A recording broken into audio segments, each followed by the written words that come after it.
Chapter की शुरुआत होती है। सेवन म्यूका से पूछता है, क्या ये निशान बनाते वक्त तुम्हें बहुत ज़्यादा दर्द हुआ था? म्यूका घबराते हुए कहता है, नहीं तो मुझे कुछ याद नहीं है। तभी वो उस पल को याद करता है जब उसके शरीर में उस निशान को बनाया गया था। उसे बहुत ही ज़्यादा दर्द हुआ था और उसकी आंखों से आंसू आने लगे थे। तभी सेवन म्यूका के कांपते हुए हाथों को नोटिस कर लेता है और म्यूका को गले लगाते हुए कहता है, कोई बात नहीं, घबराओ मत, शांत हो जाओ। और सोचता है, जब भी मैं तुम्हें इस तरह पकड़ता हूँ मेरे अंदर से वो सारी नेगेटिव एनर्जी चली जाती है। क्या ये सेंट की वजह से है? लेकिन अब मुझे सेंट की भी कोई परवाह नहीं है, मेरे लिए तुम ही काफ़ी हो।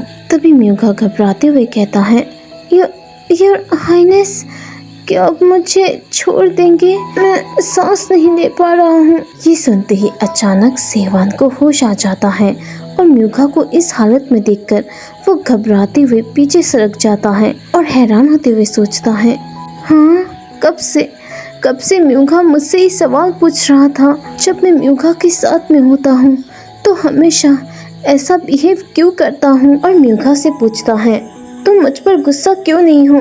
तुम मुझसे नाराज़ क्यों नहीं हो? म्यूका कहता है, भला मैं आपसे नाराज़ क्यों हूँ?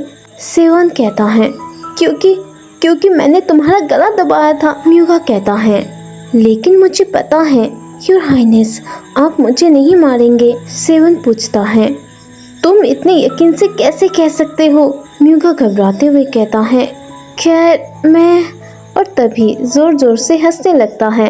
ये देखकर सेवन को कुछ समझ नहीं आता और गुस्सा होते हुए पूछता है, इसमें हंसने की क्या बात है? म्यूका हंसते हुए कहता है, मुझे अभी भी एहसास हुआ कि आप वही इंसान हो जो दिन के वक्त होते हो। मैं भी ना कितना बेवकूफ़ हूँ जो ये सोच रहा था कि आप रात के वक्त एक अलग ही इंसान बन जाते हो। आप तो आप ही हो योर हाइनेस। म्यूका की ये बातें सुनकर सेवन एक पल के लिए थम सा जाता है, क्योंकि ऐसी बात उससे पहले किसी ने भी नहीं की थी। वो अपना हाथ आगे बढ़ाता है और म्यूका के गले लग जाता है और कहता है, प्लीज़ फिर से कहो। ये सुनते ही म्यूका चौंक जाता है और कहता है, योर हाइनेस, चाहे दिन हो या रात हो, आप तो आप ही हैं। सेवन इमोशनल होते हुए कहता है, लेकिन मैं ये भी नहीं बता सकता कि इनमें से कौन सा वाला मैं सच में हूँ। काश मैं अपनी पर्सनालिटी को अलग करके दो अलग बॉडी में डाल पाता। म्यूका हिचकिचाते हुए कहता है, खैर रात को योर हाइनेस आप थोड़ा सा गुस्सैल बन जाते हैं, लेकिन हम सभी लोग अपनी ज़रूरत पूरा करने के लिए कभी कभी गुस्सा और लालची हो जाते हैं। क्या यही बात हम सबको इंसान नहीं बनाती? सिर्फ इसलिए क्योंकि आप ग्रैंड प्रिंस हैं, इसका मतलब ये नहीं है कि आप इंसान नहीं हैं। खैर मैं तो यही सोचता हूँ। तभी सेवन म्यूका का हाथ अपने सर पे रखते हुए कहता है, तुम्हें क्या पता होगा, तुम मुझे इस तरह बार बार क्यों उकसाते रहते हो इस मासूम से चेहरे के साथ। ये देखकर म्यूका शॉक्ड हो जाता है और हैरान होते हुए सोचता है, मुझे हमेशा से ही कहा जाता था अगर मैं उन चीज़ों की लालसा करूँगा जिनकी मैं लायक नहीं हूँ तो मुझे सज़ा दी जाएगी। लेकिन काश ये रात ख़त्म ही ना हो, काश आज रात का समय थम जाता और सूरज कभी नहीं उगता और ना ही तो चाँद ढल जाता। नेक्स्ट सीन में म्यूका की आँख खुलती है और उसके सामने सेवन होता है। ये देखकर वो घबरा जाता है, उसका दिल तेजी से धड़क रहा था। तभी वो सेवन के साथ चिपक जाता है। वो वहाँ से उठकर जाना चाहता था, लेकिन उसका दिल ही नहीं मान रहा था। उसे पता ही नहीं था कि अब वो क्या करे। वो हैरान होते हुए सेवन की ओर देखते हुए सोचता है, हाँ ये अभी तक भी सो रहे हैं। तभी वो अचानक नोटिस करता है कि सेवन तो सांस ही नहीं ले रहा है। ये देखते ही वो पैनिक करते हुए चिल्लाते हुए कहता है, योर हाइनेस। वो मदद के लिए भागते हुए बाहर जाता है। उसे समझ ही नहीं आ रहा था कि वो क्या करे, वो किसे बुलाए।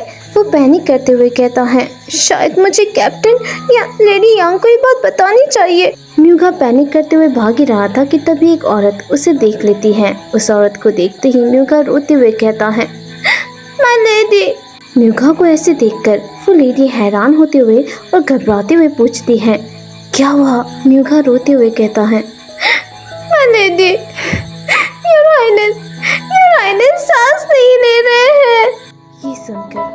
लेडी बहुत ज्यादा घबरा जाती है। म्यूघा रोते हुए कहता है योर हाइनेस का शरीर ठंडा है और उनके दिल की धड़कन धीमी है। वो किसी भी वक्त धड़कना बंद कर सकता है। प्लीज जल्दी कीजिए, किसी डॉक्टर को बुलाइए। ये सुनते ही वो लेडी भागते हुए जोर से चिल्लाती है, लेडी यांग, आप जहाँ कहीं भी है जल्दी आ जाइए। म्यूघा भी उनके पीछे पीछे जाने वाला होता है कि तभी एक आदमी उसे रोकते हुए कहता है, अरे वाह, तुम तो एक छोटे से रीपर हो। म्यूघा हैरान होते हुए पूछता है, माफ करना, कौन? वो आदमी मुस्कुराते हुए कहता है, मैं तुम्हारे बारे में बात कर रहा हूँ लड़के। तुम तो वो जीते जागते श्राप हो जो योर हाइनेस को मारने के लिए भेजा गया है। ये सुनकर म्यूघा के तो पैरों तले जमीन ही खिसक जाती है। वो बहुत ही ज्यादा शॉक्ड हो गया था। अब नेक्स्ट पार्ट में क्या होगा वो हम अगले वीडियो में जानेंगे। वैसे मैंने पार्ट 17 अपने एफबी पेज पर डाल रखा है, आप जाकर वहां पर देख सकते हो। इसका लिंक आपको मेरे यूट्यूब चैनल के पोस्ट के थ्रू मिल जाएगा। तो वीडियो को लाइक कीजिए, शेयर कीजिए, चैनल को सब्सक्राइब कीजिए इसके नेक्स्ट पार्ट को देखने के लिए। तब तक के लिए टाटा एंड बाय बाय।